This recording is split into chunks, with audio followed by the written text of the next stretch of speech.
ओम ओम ओम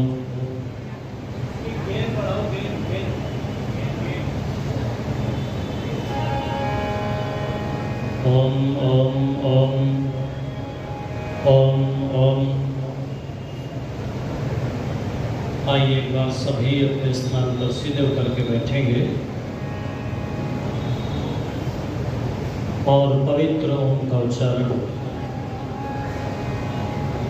सभी बड़ी श्रद्धा भक्ति से मिलकर मेरे साथ में करेंगे।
तद्विष्णुः परमं पदं सदा पश्यन्ति सूरयः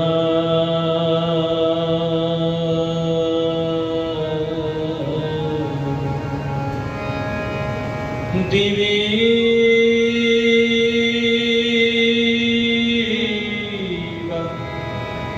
चक्षुराततं त्वमेव माता च पिता त्वमेव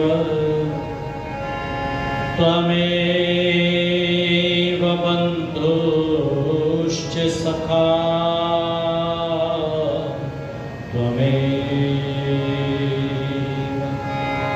त्वमेव विद्या द्रविणं त्वमेव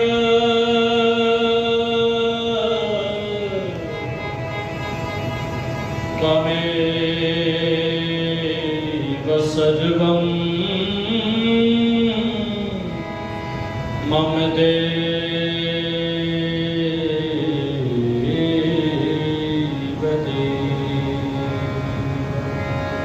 त्वमेव सर्वं मम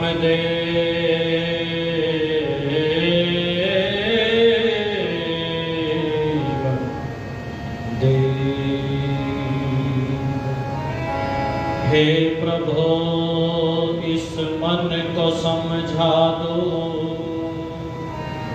समझ जाए तो अच्छा है।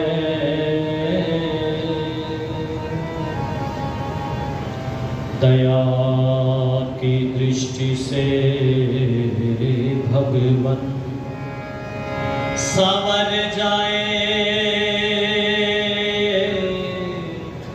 तो अच्छा है। फंसा विषयों में रहता है, इसी में सुख समझता है। मैं चाहता हूँ इधर से रुख बदल जाए,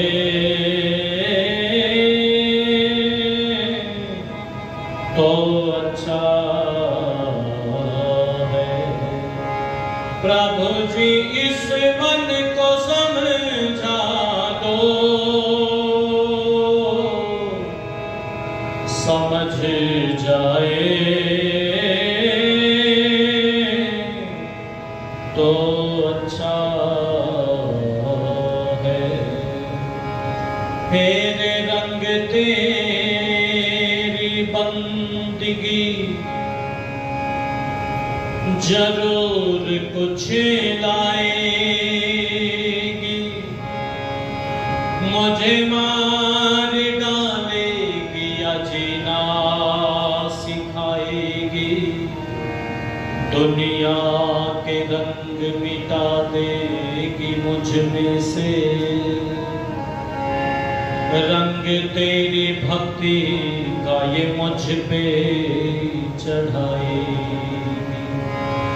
रंग तेरी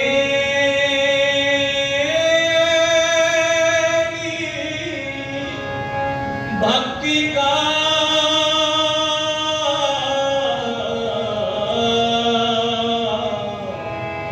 ये मुझ पे चढ़ाएगी। तुझसे मैं क्या कहूँ तेरे सामने, मेरा हाल है।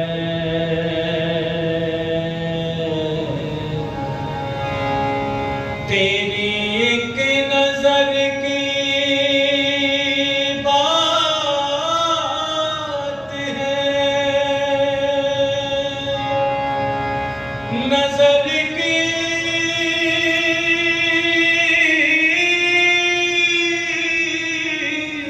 बात है, तेरी एक नजर की बात है।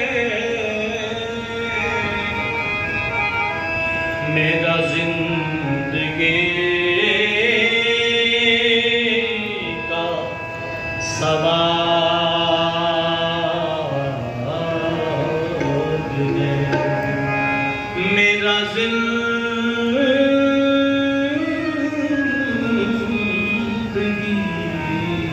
का सवाल है।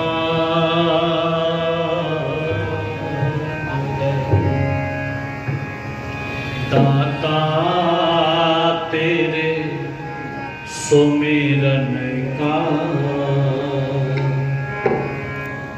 वरदान जो मिल जाए, दाता तेरे सुमिरन का वरदान जो मिल जाए, मुरझाई कली दिल के, मुरझाई कली दिल की, एक आन पे खिल जाए, दाता तेरे सुमिरन का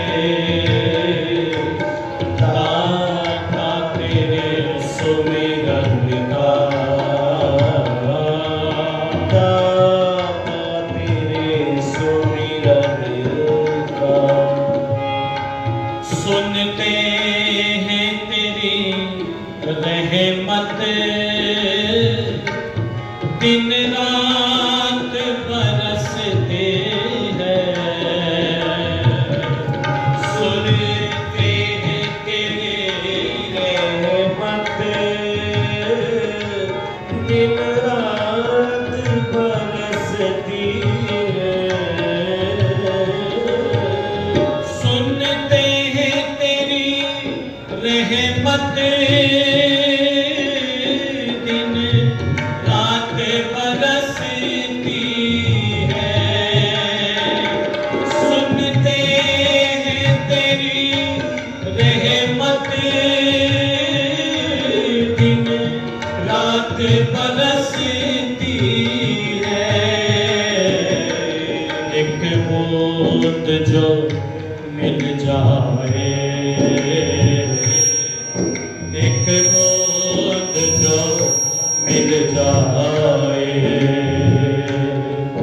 जीवन ही बदल जाए। दाता तेरे सुमिरन का, दाता तेरे सुमिरन का, वरदान जो मिल जाए, दाता तेरे सुमिरन का, दाता तेरे सुमिरन का। ये मन बड़ा चंचल है, चिंतन में नहीं लगता। ये मन बड़ा चंचल है, चिंतन में नहीं लगता। ये मन बड़ा चंचल है, चिंतन में नहीं लगता। जी मेरा मन बड़ा चंचल है, चिंतन में नहीं लगता। जितना इसे समझाओ, जितना इसे समझाओ, उतना ही मचल जाए। दाता तेरे सुमिरन का, दाता तेरे सुमिरन का, वरदान जो मिल जाए, दाता तेरे सुमिरन का, दाता तेरे सुमिरन का। हे नाथ मेरे दिल के बस एक तमन्ना है, नाथ मेरे दिल के बस एक तमन्ना है। भगवान मेरे दिल की बस एक तमन्ना है। जी मेरे नाथ मेरे दिल की बस एक तमन्ना है। चिंतन में हो मन तेरे, सुमिरन में हो मन तेरे, मेरा दम ये निकल जाए। दाता तेरे सुमिरन का, दाता तेरे सुमिरन का, वरदान जो मिल जाए। दाता तेरे सुमिरन का, दाता तेरे सुमिरन का। गुरुदेव दयानंद से ऋषि राज हमें दे दो। गुरुदेव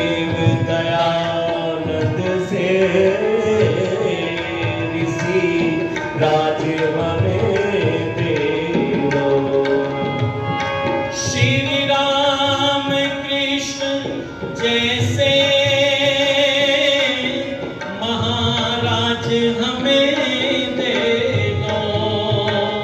जी श्री राम कृष्ण जैसे महाराज हमें दे दो। इस भारत वर्ष की मेरे भारत वर्ष की तकदीर बदल जाए।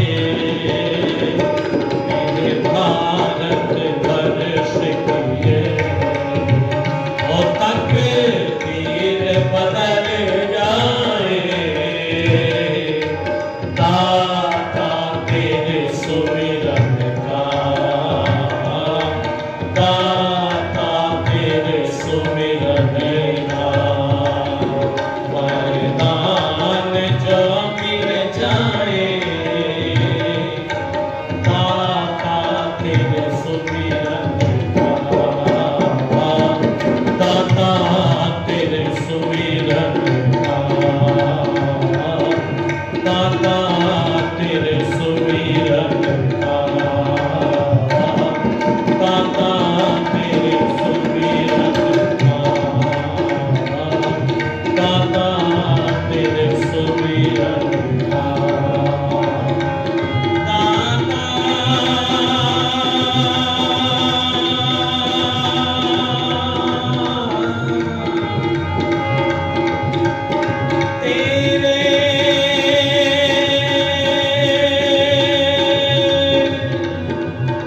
सुमिरन का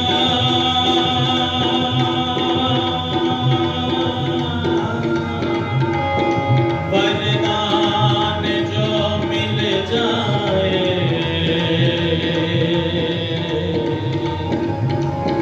वरदान जो मिल जाए।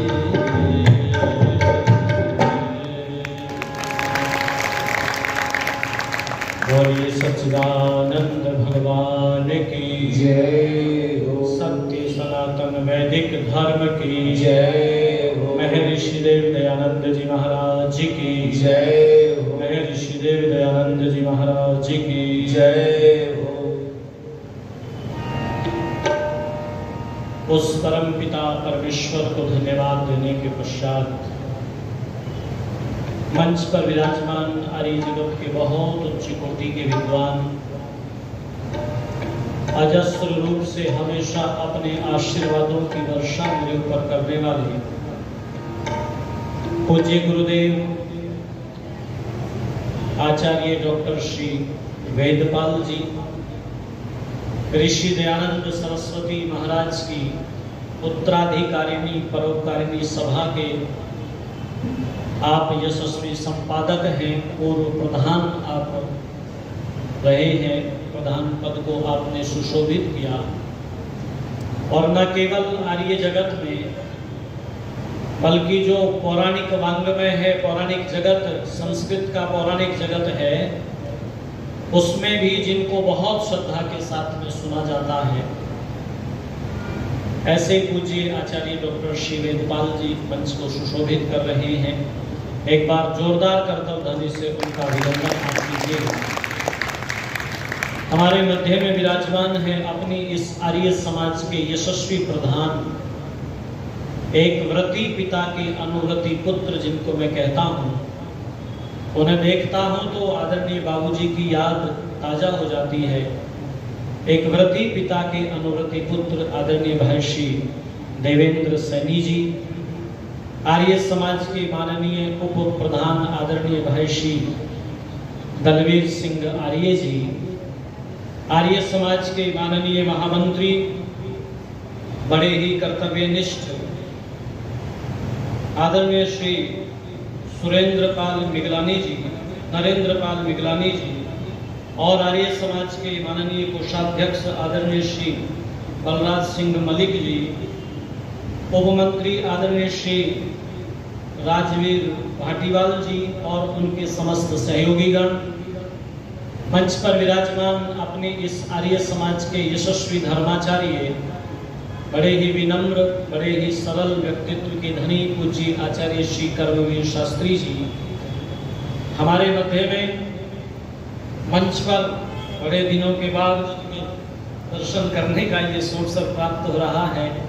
पूज्य आचार्य डॉक्टर श्री प्रमोद जी मंच पर हैं, पूज्य आचार्य श्री देवदत्त जी हमारे मध्य में हैं और विभिन्न आर्य समाजों से पधारे हुए समस्त पदाधिकारीगण, प्रिय साथी भाई अवनीश जी, उपस्थित सभी धर्म प्रेमी बंधुओं, पूजा व सत्कार के योग्य वंदनीय मातृशक्ति, प्यारे बालक और बालिकाएं, बहुत अच्छी चर्चा मेरे से पूर्व प्रातः काल के इस पवित्र वेला में भजनों के माध्यम से आप पूज्य आचार्य श्री कर्मवीर शास्त्री जी से श्रवण कर रहे थे। इस श्रृंखला में गीत की पंक्तियां मैं आपके बीच में गुनगुना रहा था कि दाता तेरे सुमिरन का वरदान जो मिल जाए, मुरझाई कली दिल की एक आन में खिल जाए। आज लोगों का हृदय मुरझाया हुआ है, चेहरा मुरझाया हुआ है। किसी कवि ने पंक्तियां लिखी थी कि हर तरफ हर जगह बेशुमार आदमी, फिर भी तन्हाइयों का शिकार आदमी। किसी कवि ने पंक्तियां लिखी कि सामान सारे ऐश के दौलत भी पास है। देवेंद्र जी, आज व्यक्ति का बैंक बैलेंस बड़ा हो गया है, अट्टालिकाएं बड़ी हो गई हैं, सुख के साधन व्यक्ति ने बहुत जुटा लिए हैं।